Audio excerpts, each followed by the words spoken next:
So in this video, we'll be discussing about the Ansoff matrix. So the Ansoff matrix is a 2 by 2 matrix. So on one side, you will be having the products classified into existing product and new product. On the other side, we have the market classified into existing market and new market. So if you want to develop your company, which kind of strategy you are going to take? So this matrix helps you to find out which would be the ideal combination of strategy to choose. So there are this 2 into 2 matrix gives you 4 combinations here. So one is called the market penetration, product development, market development, and diversification. We will see these 4 topics in detail as follows. So if you're going to sell the same product and in the same market, that is called as the market penetration. So you have an existing set of products and you're going to sell it in the same market. So if you're going to do this will not increase your sales very highly because it's going to be the same product and it's in the same market. So you can't expect your sales to be very high, okay? But what you can do is you can try to you can remain in the same market and you can sell incrementally little bit more. So this can be achieved by price reduction. You can reduce the price, or you can increase promotional and distribution support. You can put advertisements, or you can increase the number of stores you cover, or the number of customers that you cover, that you can try to increase. Or you can acquire a rival. So if you are going to acquire a rival, their sales is entering into your own sales. So Coke company buys the local Indian brand Thumbs Up and Limca. So that helped Coke to get into India and sell some more items. And we can also tell in case of modest product refinement. You might see that there are some products which usually tell that they are an improved product, they are a better product, they are 10% better than earlier. So they tell that they are keep on improving. So that is a kind of a strategy again. So by doing this, it will help you to gain a little bit of higher sales, but it won't incrementally lead your sales to a very high level. So that's called as a same market and same product. And this is so the next strategy is called as market development, where the company tries to sell the same product in a different market. So it's not that only it's geographically different, but there are different types of markets also. We will see the examples as follows.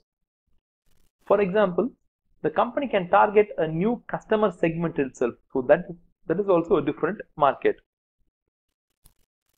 So in case of Fair and Lovely, Fair and Lovely was sold only for women, but there was another cream called as Fair and Handsome which aimed for the men.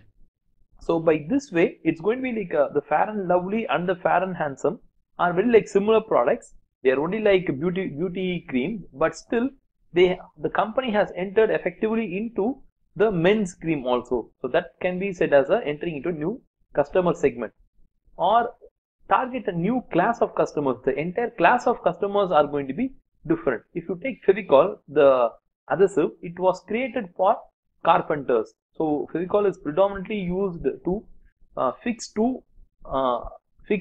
any two furniture or any two wood products. But this Fevicol was used even by students also, even by students, kids, very young people. They use it for their craft works also.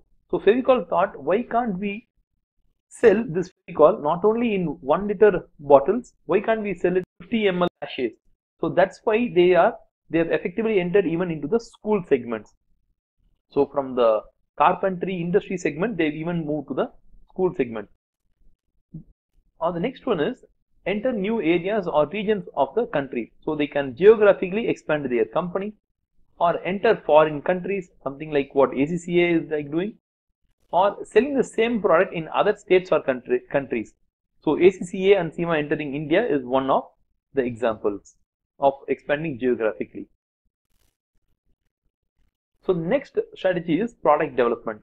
So here the company tries to sell a different product but in the same market. Okay, so how this happens? They are trying to sell a product which is not the usual product which they sell, but it's something a different kind of product, but they understand the customer and who they are. So the company is taking a risk in terms of trying with the new product, but they feel that the risk is worth it. For example, investment in R&D for new products like Google is doing. So Google has come up with Google Cars or any new product. Their target segment is the same people who are like tech oriented, but still it brings new products. So the customers are same, but the products are like different. Buying in and badging of other products. So for example, if you take any Chinese phone, they are being imported in India, and an Indian company's sticker is put on that, and it's being sold. So it's the market, the Indian cell phone market is the same, but the product that the mobile companies in India do is they get a different product and sell it quickly here, or selling a different product in the same state or country. So for example, usually the Hindu newspaper is an English newspaper, but in a particular state, what they have done is they have entered in the same state, okay, in the same state, rather than being an English newspaper, they launched a regional language edition called as a Tamil edition. So this is about the product development.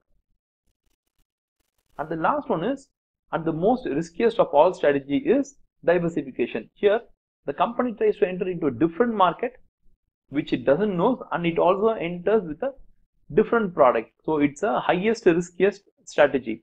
So usually conglomerate companies, okay, so very large companies do this because they want to grow much bigger and they don't have much of an options to grow themselves. So a very big company, they try to grow in this kind of diversification manner.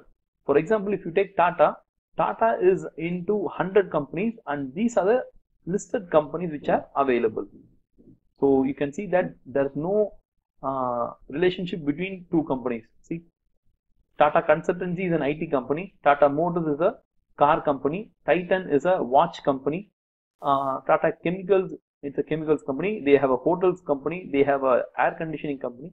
So there's no relationship between any companies, but still they are under the same group called as Tata. You can reach me at my website wowacademics.com, or you can also see my Quora answers. I am active in LinkedIn and in Facebook page, so you can visit at these places. If you just type Shyam Prasad and Wow Academics, you will get all these links in Google search itself. And if you like this video, give a like, share to your friends, and if you feel that any points we have missed in this video, you can post it.